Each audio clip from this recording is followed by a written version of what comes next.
ಕುಮಟಾ ರೈಲು ನಿಲ್ದಾಣದ ಪ್ಲಾಟ್ಫಾರ್ಮ್ ಸಂಖ್ಯೆ 2ರಲ್ಲಿ ನಡೆಯುತ್ತಿರುವ ಕಾಮಗಾರಿಯನ್ನ ಶಾಸಕ ದಿನಕರ್ ಶೆಟ್ಟಿಯವರು ಸಂಸದ ವಿಶ್ವೇಶ್ವರ ಹೆಗಡೆ ಕಾಗೇರಿಯವರೊಂದಿಗೆ ಹಾಗೂ ತಾಲೂಕು ಬಿಜೆಪಿ ಪದಾಧಿಕಾರಿಗಳು ಹಾಗೂ ಕಾರ್ಯಕರ್ತರು ಹಾಗೂ ಪಕ್ಷದ ಎಲ್ಲಾ ಸದಸ್ಯರೊಂದಿಗೆ ಪರಿಶೀಲಿಸಿದರು.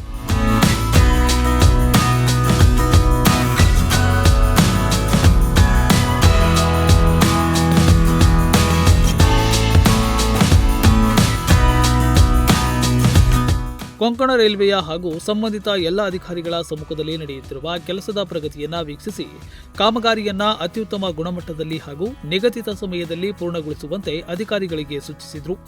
ಸಾರ್ವಜನಿಕರಿಗೆ ಯಾವುದೇ ತೊಂದರೆ ಆಗದಂತೆ ಹಾಗೂ ಪ್ರಯಾಣಿಕರ ಸೌಲಭ್ಯ ಹೆಚ್ಚಿಸುವ ದೃಷ್ಟಿಯಿಂದ ಕೆಲಸವನ್ನ ಸಮರ್ಪಕವಾಗಿ ನಿರ್ವಹಿಸುವಂತೆ ಸಲಹೆ ನೀಡಿದರು. ಅಗತ್ಯವಾಗಿದೆ, ಯಾಕಂದ್ರೆ ಬಹಳ ಸೆಂಟರ್ ಪ್ಲೇಸ್ ಇದೆ ಕುಮಟಾ. ಇಡೀ ಜಿಲ್ಲೆಯ ಘಟ್ಟದ ಮೇಲಿನ ಎಲ್ಲ ತಾಲೂಕುಗಳಿಗೆ ಎಲ್ಲ ಕಡೆ ಹೋಗೋದಕ್ಕೆ ಇದು ಅಗತ್ಯವಾಗಿ ಬಹಳ ಆದ್ಯತೆ ಮೇಲೆ ಇದು ಸುಧಾರಣೆ ಆಗಬೇಕಾದಂಥ ಒಂದು ಸ್ಟೇಷನ್. ಹಾಗಾಗಿ ಇಲ್ಲಿ 2ನೇ ಪ್ಲಾಟ್ಫಾರ್ಮ್ ಇದೆ. ಪ್ಯಾಸೆಂಜರ್ಗಳಿಗೆ ಎಲ್ಲ ಬಹಳ ತೊಂದರೆ ಆಗ್ತಿತ್ತು. ಮಳೆಗಾಲದಲ್ಲಿ ಇಳಿಯೋದು, ಹತ್ತೋದು, ಅಲ್ಲಿ ಹೆಂಗಸರು, ವಯಸ್ಸಾದವರು ಕಷ್ಟ ಸುಖ ನನಗೂ ಬಹಳ ಮನಕರುವಂಥ ಸ್ಥಿತಿ ಇತ್ತು.